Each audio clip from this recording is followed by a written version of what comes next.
What do a $100,000 race car and your neighbor's clapped-out daily driver have in common? They're both Honda Civics. Weird, right? Over 50 years and 11 generations, Honda has built Civics that became legends, and Civics that should have stayed on the drawing board. What's up, gearheads? I'm about to commit career suicide by telling you which Honda Civics are overrated trash and which ones are underrated gold. Today, we're ranking the 3 worst and 4 best Honda Civics ever made. And yeah, your favorite generation might be on the wrong list. We're judging these on 5 criteria: reliability, performance, design, driving feel, and pure fun factor. Comment section's gonna be spicy on this one. Let's dive in. 3 worst Civics. Number 3, Civic, 7th generation. Starting off our worst list at number 3, we have the 7th generation Civic from 2001 to 2005. Now, I can already hear some of you saying, but wait, the EP3 Sci was awesome. And you're right, the EP3 is cool in its own quirky way, but we're talking about the generation as a whole here. This was the era when Honda seemingly forgot what made the Civic special. The base models came with an anemic 115 horsepower engine that made a Prius feel like a drag racer. The interior?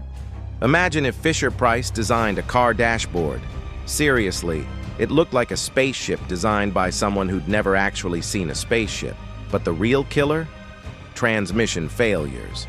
The automatic transmission in these things was about as reliable as a chocolate teapot. Honda even extended the warranty because these transmissions were dropping like flies. We're talking about a brand built on reliability, and this generation tarnished that reputation big time. The styling was polarizing at best, with those weird bug-eye headlights and bloated proportions. Number 2, the Civic, 9th generation early years. Early 9th generation Civic, specifically the 2012 to 2015 models. This one stings because Honda had just come off the 8th generation, which was pretty solid, and then they gave us this. The 2012 Civic was so bad that every major automotive publication absolutely destroyed it. Car and Driver said it felt cheap. Consumer Reports, who usually loves Honda, withdrew their recommendation. That's like your mom saying she's disappointed in you. It hurts different. The interior was the biggest offender. Honda cheaped out hard on materials.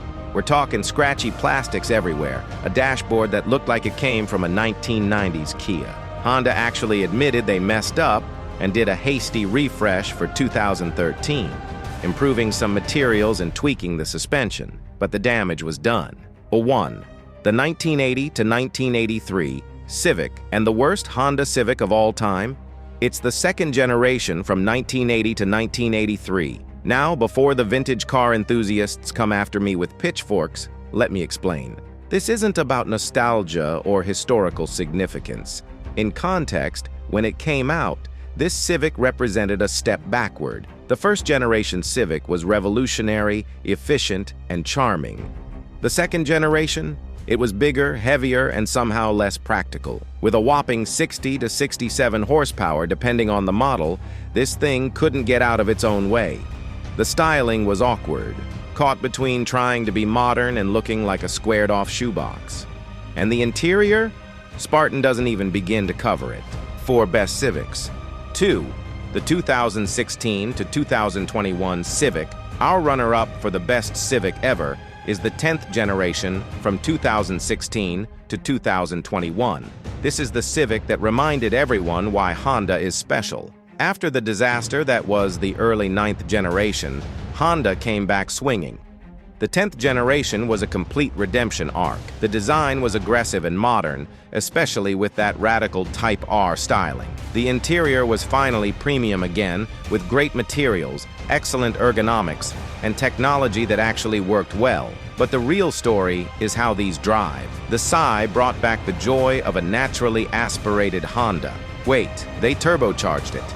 And you know what? It works brilliantly. The 1.5T is responsive, efficient, and surprisingly tunable.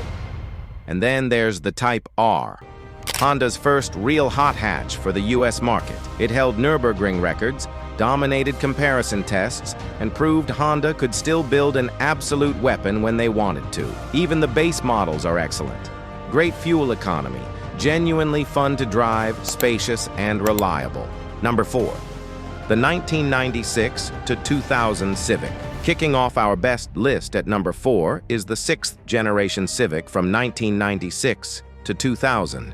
This is where many millennials fell in love with the Civic, and for good reason. This generation was the perfect blend of reliability, efficiency, and tuner potential. The EK chassis became legendary in the tuning community.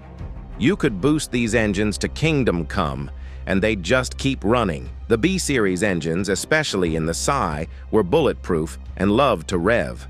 The double wishbone suspension made these things handle like go-karts. The weight was perfect, light enough to be tossed around corners, but substantial enough to feel planted. 1.